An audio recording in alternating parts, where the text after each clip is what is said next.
Happy birthday to me. Greetings, YouTube. Today is my birthday. I turned 51.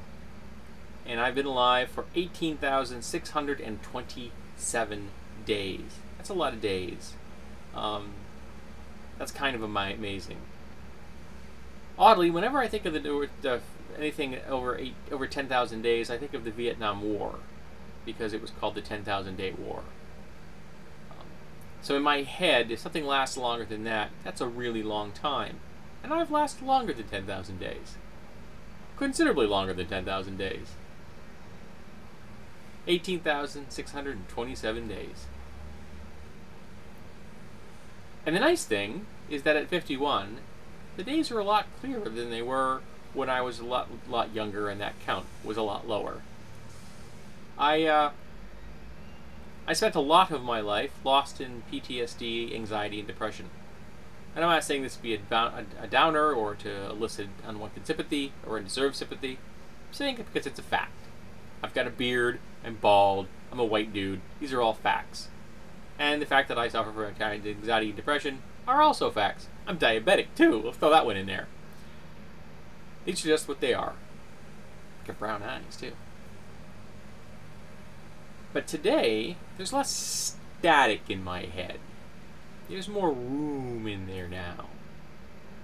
There are more pleasant silences, where there isn't that nagging choir behind me telling me what I've done wrong, or what I'm guilty of, or what I should have done, or running over the 1,000 things that I did in my past, trying to pick apart and seeing how we could have changed them. Of course, is pointless, because the past is a book that we can either learn from or not, but we cannot change it.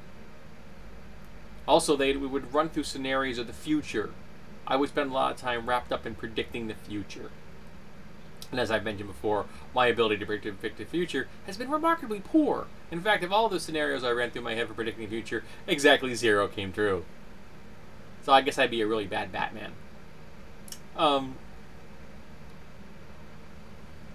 So at 51, I'm happier and healthier mentally and emotionally than I ever have been. I stand a little taller. I look at myself with cleaner, kinder eyes. I'm not perfect. I get emotionally charged. I get angry. Oh, do you see how angry I can get at the radio sometimes when I'm in the car listening to some conservative political pundit or socially conservative speaker on NPR? Or when I'm dealing with someone here on YouTube that's just a raving bigot. Or occasionally when someone presents me with ideas that run conflicting to my own, and I can't find a way to justify them or reconcile them in my head, and the confliction is unpleasant, because I'm not perfect. And I occasionally think with my feelings instead of thinking with my cognition. We all make those mistakes. And we just have to accept them, and we move on. We learn from them. So, at 18,627, I'm better at learning from my mistakes. I think I make fewer of them over again, which is kind of pleasant. Making new mistakes is almost refreshing. As opposed to making the same mistake over and over and over again. I worked with a guy once, his name was Bob. I liked Bob. I still like Bob. I pray for him every day. And he would make the same mistakes. And I worked with Bob long enough to see him make the exact same mistake 3 times over an 18-month period. And when he made the first one, I kind of gave him a little reconciliation. I kind of talked about it and explained, how I thought maybe he could deal with it and such. And then when he made the same mistake 6 months later, I tried to do the same thing. I pointed out, dude, you made this mistake 6 months ago. You were in the exact same place. This is a chance that you can move on and learn from this and not do it again. And then 18 months later, or rather 6 more months later, at the 18th month part, he made the same mistake again. And I gave him some reconciliation, and I pointed out, dude, this is the second time I've seen you make the exact same mistake. So 1, 2, 3. 3 times, dude. 2 times since the original. And he just didn't pick it up.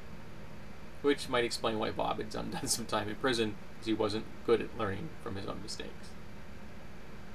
But he wasn't a bad human being, and I miss Bob, and I only wish him the best. I hope he's okay. So, aside from my little story about Bob, I don't know where it came from, but it did. I'm feeling pretty good today. And I'm kind of glad I'm being 51. Now, the ironic thing is I'm filming this early. So if I were to die between now and when this airs, because I'm going to upload it ahead of time, over a week at a time, that would be kind of humorously ironic. That this was my last birthday message after I was gone. That would please me on some level. So, for all of you who have shared this journey with me over the last few years, and it's been over 6 and counting now, thank you. I appreciate all my subscribers. I appreciate everybody that makes humorous or constructive comments. You're always welcome. And I hope that we get to continue this journey together further. I think that would be a whole lot of fun. So, in closing, happy birthday to me.